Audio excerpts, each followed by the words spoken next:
DMTV Info, votre chaîne d'information en temps réel. La politique, la santé, le sport, les faits de société, la musique, les rumeurs et bien plus encore. Vous découvrirez cela dans notre chaîne DMTV Info.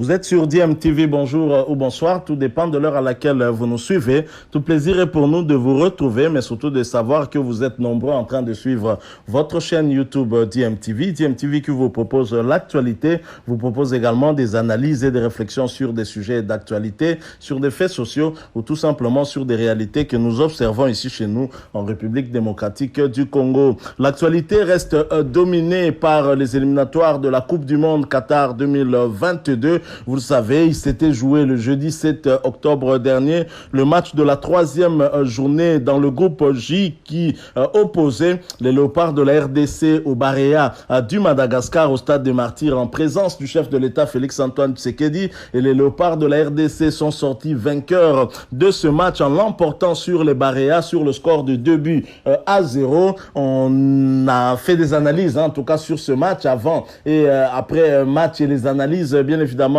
continue. J'aimerais partager avec vous les analyses de ces quelques journalistes sportifs qui se montrent très critiques à l'égard de cette équipe des Léopards et surtout du nouveau sélectionneur national Hector Raúl Cooper, l'Argentin très expérimenté qui en est à son troisième match officiel et cinquième match si on y ajoute les deux premiers matchs joués en amical lors de ce stage au mois de juin dernier en Tunisie avec cette défaite face aux Aigles de Carthage 1-0 et le match nul contre les Aigles du Mali 1 but partout. Je propose donc d'écouter ces quelques journalistes sportifs. Ensuite, nous allons nous retrouver pour conclure ce sujet tout en vous rappelant que vous êtes sur DMTV. Si vous n'êtes pas encore abonné, n'hésitez pas s'il vous plaît, abonnez-vous et n'oubliez pas d'activer la petite cloche de notification en cliquant tout simplement sur celle que vous verrez apparaître dès que vous serez abonné parce qu'elle va vous permettre de ne plus rien manquer des prochaines vidéos que nous allons vous proposer. Suivant, nous nous retrouvons tout de suite après.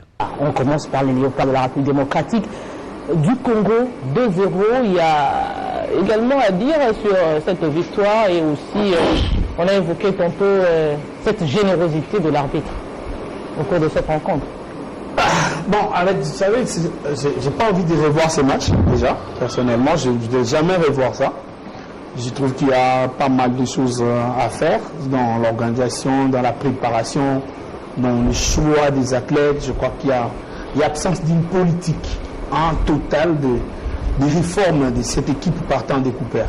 L'arrivée des Coopers, c'était pour qu'on présente une autre image. Parce que Ibenga a laissé cette équipe à un certain niveau. Nous tous, on a été convaincus qu'il n'était plus inspiré, faute d'avoir essayé tout ce qu'il pouvait avoir, surtout lors des derniers éliminatoires de la Coupe du Monde. Après, là où Ibenga nous a laissé le matin, on s'attendait à faire plus que ça. On ne s'attendait pas à ce qu'on retrouve encore les essais-erreurs.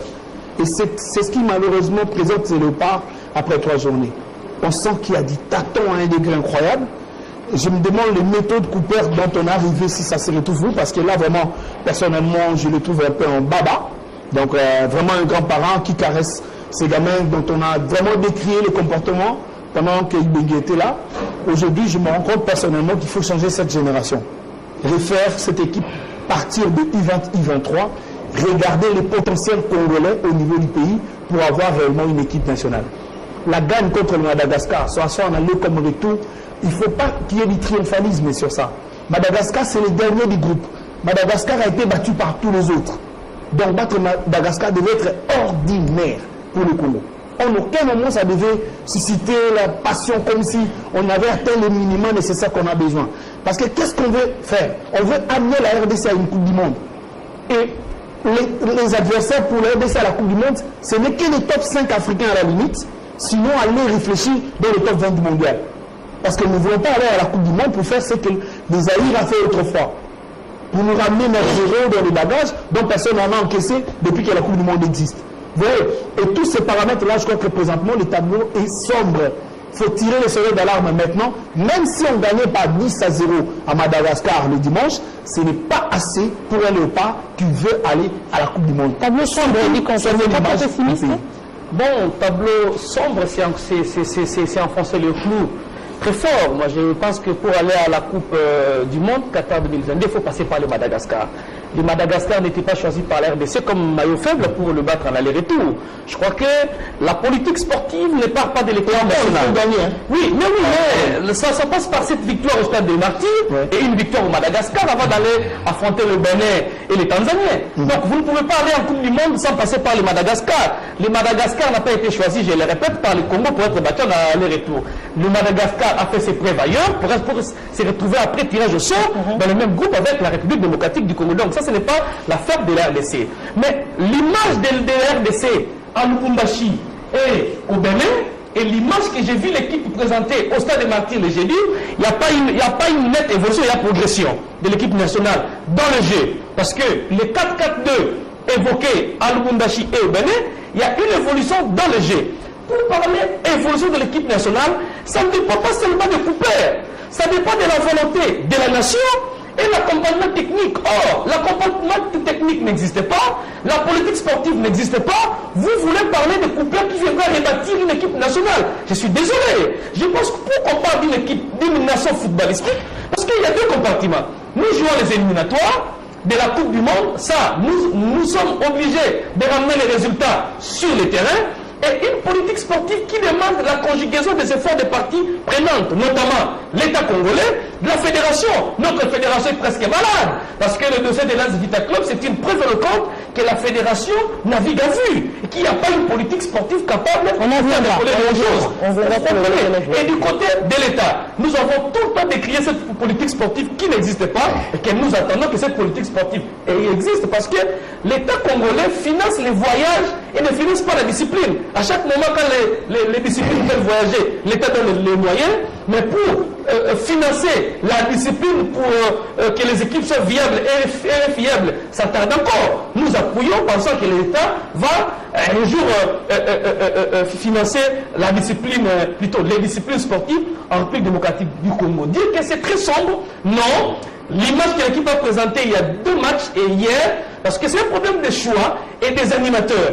La présence de Bastien et d'Oka Kayembe a redynamisé quand même le milieu de terrain de l'équipe nationale, parce que quand vous jouez en 4-4-2, le plus grand problème, c'est les replacements défensifs. Parce que quand vous attaquez, l'équipe est en position de possession. Quand vous perdez, vous devez vous replacer défensivement. Et c'est ce qui posait le problème à notre dispositif. Vous savez que Edo KMB et Bastien ont quand même comblé ces vides. Et nous allons, ce n'est pas encore ça, mais par rapport au match, par rapport à ce qui va arriver, il y a un grand travail à faire. David Ndala, la RDC se recherche encore, l'équipe nationale se recherche. Cooper n'arrive pas encore je dirais, à fidéliser les téléspectateurs avec un effectif déjà connu. Je pense que vous avez trouvé le terme parfait dans votre lexique quand vous parlez de recherche. Donc on en est là, jusqu'ici. Il ne faudra pas se leurrer. L'équipe se recherche encore. Et elle se recherche encore. Loin de moi l'idée de revenir sur ce que les co-débatteurs ont dit tout à l'heure, sur tableau sombre, évolution, progression. Bon, il y a beaucoup de termes, mais laissez-moi quand même vous dire que sur ce match-là, ou encore sur ces 3 matchs, on ne connaît pas encore exactement c'est quoi le projet de jeu, c'est quoi le plan de jeu, c'est quoi le schéma, on ne sait pas exactement. Donc aujourd'hui, beaucoup demandaient à Cooper, c'est-à-dire nous montrer exactement à quoi doit ressembler l'équipe de la RDC, c'est quand même beaucoup. Donc il faudra donner les moyens à Cooper de tout recommencer à zéro. Là je suis d'accord, parce que personnellement, je ne voudrais pas que l'on vende des projets à longueur des journées pour dire on veut aller à la Coupe du Monde. Non, il faut être sérieux, il faut travailler. Il faut vraiment travailler. Vous êtes dans la logique de ceux qui pensent que parler Coupe du Monde, c'est trop rêvé. Oui, c'est trop rêvé. C'est trop rêvé. Aller à la Coupe du Monde, c'est pas un problème. Mais y aller pour faire quoi exactement? Pour battre qui, la France? Non, c'est ça le problème. On peut toujours tout faire.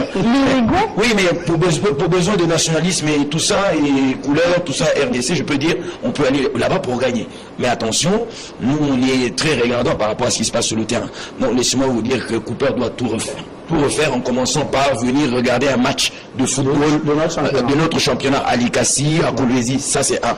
Et non pas venir à 4 jours du match, rester 5 étoiles, non. Ça veut dire qu'on est déjà très très loin de ce que doit être n'est-ce pas, l'image de notre football. L'équipe se recherche dans la mesure où on sent exactement que Cooper, après 3 journées, n'est pas à mesure de changer son 4-4-2. Il repart toujours sur les mêmes bases et puis il refait complètement son milieu de terrain. On n'a jamais vu Samuel, ni encore Edo Kayembe ou encore Moutoussamy jouer ensemble. Ça a été quelque chose d'assez nouveau pour les avertis. Donc c'est quelque chose qu'il faut absolument refaire et refaire sur des bonnes bases. Il faudra tout refaire, tout changer. Je sais qu'à la maison, les gens se posent la question, mais pourquoi on dit tout changer, tout refaire? Parce qu'il y a un besoin de changer et il y a un besoin de changement pour repartir sur quelque chose de bien. Parce que figurez-vous, ce qui a été dit tout à l'heure, par exemple, sur le travail que Florent a effectué, il faudra dire que ça a été un bon travail, mais après Florent, on avait besoin de quelqu'un à qui on va donner les clés, les commandes, c'est-à-dire il est à mesure de procéder à des choix un peu compliqués, genre nous prendre un joueur qui est dans Dauphin Noir, lui donner une chance pour jouer en équipe nationale, c'est-à-dire des choix comme ça, des choix forts pour dire voici ce à quoi moi je pense pour l'équipe nationale de la République démocratique du Congo. Mais maintenant, quand on vous amène Cooper, on vous parle que c'est l'ancien coach de Ronaldo, et puis c'est lui qui peut nous amener tout de suite à la Coupe du Monde. Bien, on oublie même les fondamentaux, c'est-à-dire construire une équipe, bâtir une équipe, et tout de suite, on veut aller à la Coupe du Monde parce qu'on estime avoir Bakambu, on estime avoir Dieu merci Mbokani, alors qu'en réalité, on n'a pas des joueurs, n'est-ce pas, des très très bons joueurs, même sur le plan international, on n'en a pas.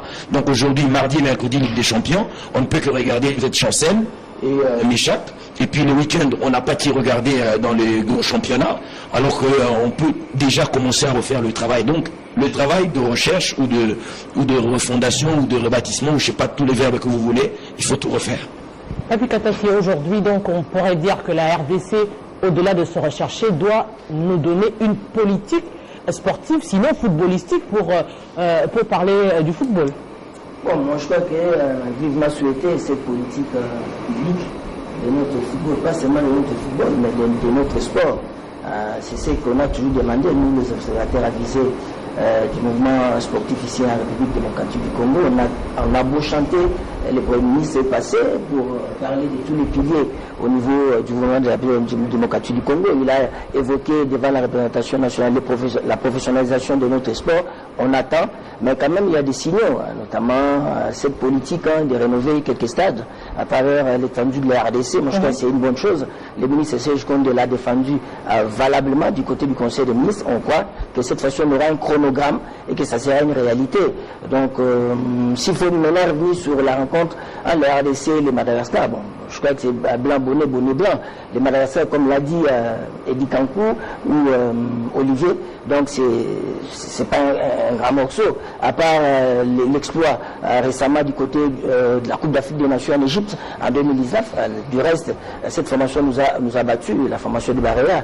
Mais maintenant, c'est une formation qui a connu beaucoup de changements en son sein. Il y a le coach Nicolas Dupuis qui est parti. Il a été remplacé par l'ancien capitaine de Paris Saint-Germain, Eric Rabé-Santana. Donc il y a aussi beaucoup de changements au niveau de cette formation. Elle a perdu en tout cas de sa plus belle. Pour l'instant, cette formation est classée 100e.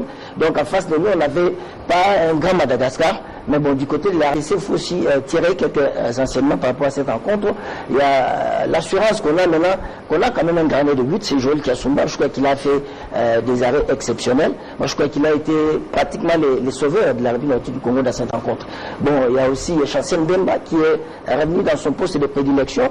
Il a formé l'axial central avec Christian Lundama. Christian Lundama aussi, c'est pratiquement les hic, c'est les flops au niveau de l'OPA de la RDC. Jusque-là, vraiment, on est inquiet par rapport à ces multiples prestations. Et au niveau de l'entrejeu, il y a David qui l'a dit, Edo Kayembe, le souhaitait de la formation de peine. Il a fait un binôme vraiment solide avec Samuel Bassien. Donc, c'est pratiquement le tout nouveau. Voilà, on est dans les changements. On est en train de se chercher au niveau de la RDC. Et surtout qu'il y a un travail qui a été fait par Idengue. Maintenant, on a un autre coach, c'est un occupé, mais il n'a pas aussi assez de temps. Et surtout, c'est moi ici, il n'a pas bénéficié de la fenêtre FIFA.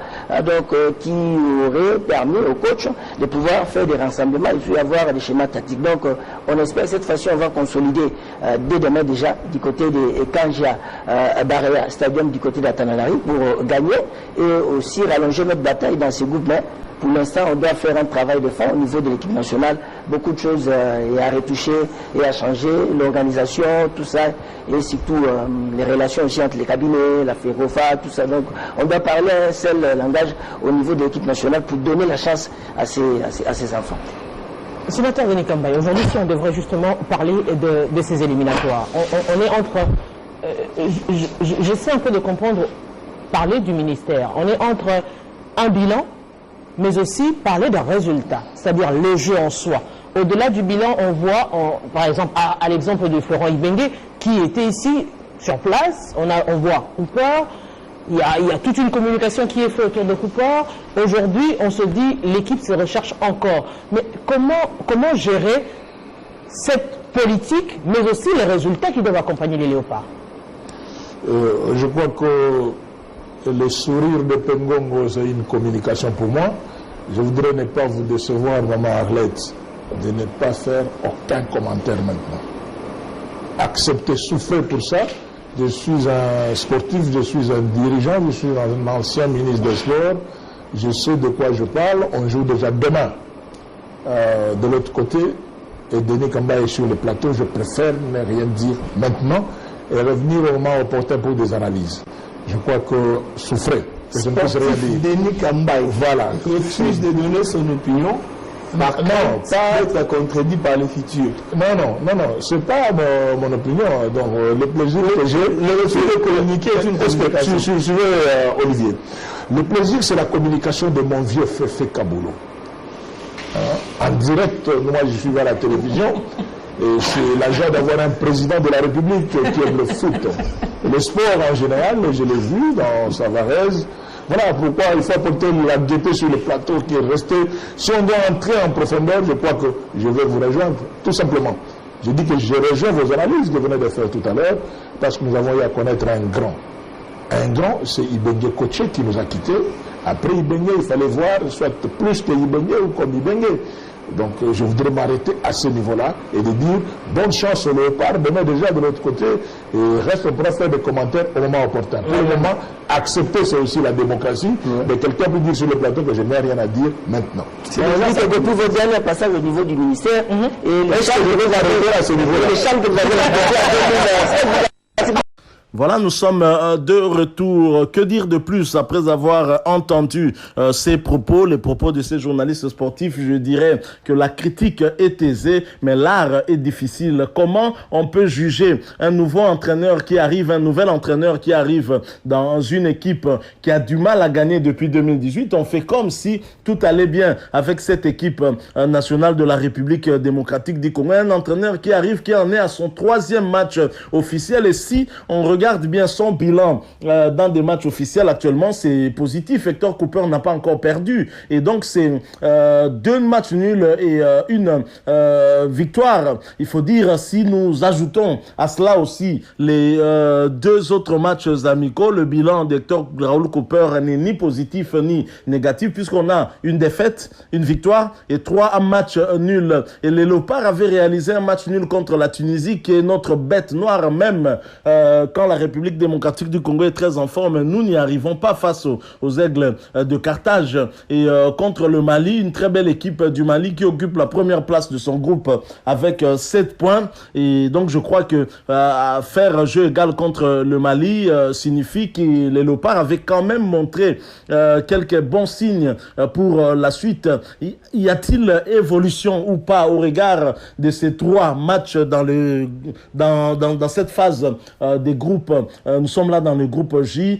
Pour certains, en tout cas, il n'y a pas évolution. Mais pour d'autres, par contre, on estime qu'il y a quand même évolution. Moi, j'ai tendance à partager l'avis de ceux qui pensent qu'il y a, c'est vrai, évolution. Avec cette modification qu'il y a eu au milieu des terrains, ça a permis aux Léopards d'avoir une présence un peu plus permanente au sein du milieu, avec des joueurs comme Edo Okayembe et Samuel Bastien, ce qui a permis d'éviter, de laisser un peu plus d'espace aux adversaires, parce que, rappelez-vous, lors de match de la première journée face au Taïfa Stars, c'est parce que justement le milieu de terrain était dégarni et que Yannick Yalabolazi et Akolo, finalement, en cas de perte de balle, ne revenaient pas, ne se repositionnaient pas pour essayer un tout petit peu de renforcer ce milieu-là. Et c'était le cas aussi face aux écureuils du Bénin. Mais là, avec ce match contre les Baréas, on a quand même vu quelques améliorations. Bien sûr, le travail est encore long. long et le chemin est également long. Je pense que ce qui manque à ce staff technique, c'est plus le temps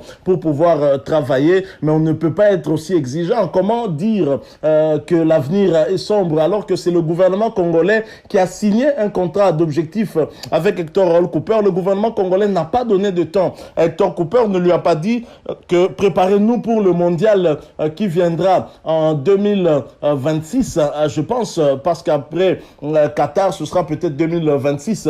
Le gouvernement congolais a signé un contrat d'objectif avec Hector Raoul Cooper, lui demandant de nous qualifier pour le mondial 2022. Nous savons tous qu'il se pose un problème de timing. Il n'a pas beaucoup de temps pour se préparer. Et vous lui proposez de reprendre à zéro, de prendre même un joueur des Dauphins Noirs. Soyons sérieux, Olivier Mpengongo. Je ne partage pas du tout cet avis-là parce que déjà, lorsque Hector Raoul Cooper prend en charge cette équipe nationale, la Linafoot n'a pas encore commencé. Vous lui demandez de tout changer maintenant et de prendre, d'essayer de... je peux comprendre qu'il puisse circuler un tout petit peu au pays puisque les matchs de la Linafoot ont repris, qu'il puisse maintenant suivre beaucoup de matchs, essayer de voir s'il peut ramener certains joueurs pour combler des compartiments qui posent problème, puisqu'il y en a encore, notamment du côté du latéral gauche, par exemple. Aussi bien Fabrice Ntsaka là, ou Glodingonda, personne ne rassure. Il y a l'axe central aussi, le maillon faible étant le boss Christian Luindama. Je pense que Hector Raoul Cooper n'a pas le temps pour ce jeu-là, n'a pas le temps pour prendre des novices et essayer de le préparer alors qu'il a un contrat d'objectif. Et ça, on oublie un peu plus facilement. C'est comme j'ai dit, l'art est aisé, la critique est aisée, mais c'est plutôt l'art qui est très très difficile. Il faut aussi voir le contexte dans lequel cet entraîneur est en train de travailler, et je crois que ce n'est pas un contexte qui permette d'avoir une sérénité et de faire un bon planning de travail, parce que déjà les championnats se jouent et les joueurs ne peuvent être libérés que 3-4 jours avant le match, et dans ce temps je pense que aucune équipe d'ailleurs n'a suffisamment de temps pour se préparer. D'ailleurs l'entraîneur même des Baréa s'en était plein. C'est un problème qui concerne toutes les équipes, mais les équipes qui ont déjà un noyau n'ont pas beaucoup trop de problèmes. Nous sommes en pleine reconstruction, et donc voilà pourquoi nous ressentons peut-être cela. Merci à vous qui nous avez suivis. Nous sommes arrivés à la fin. Si vous avez aimé ce sujet, laissez-nous un maximum de j'aime. Merci de partager avec nous aussi votre opinion en nous la laissant à travers un commentaire. Abonnez-vous sur cette chaîne si vous êtes nouveau ou ancien, que vous n'êtes pas encore abonné. N'hésitez pas d'activer également la petite cloche de notification en cliquant tout simplement sur celle que vous verrez apparaître dès que vous serez abonné, parce qu'elle va vous permettre de ne plus rien manquer de prochaines vidéos que nous allons vous proposer. Encore une fois, merci. Nous espérons vous retrouver bientôt avec un autre sujet d'actualité. En attendant, portez-vous bien et DMTV vous dit au revoir.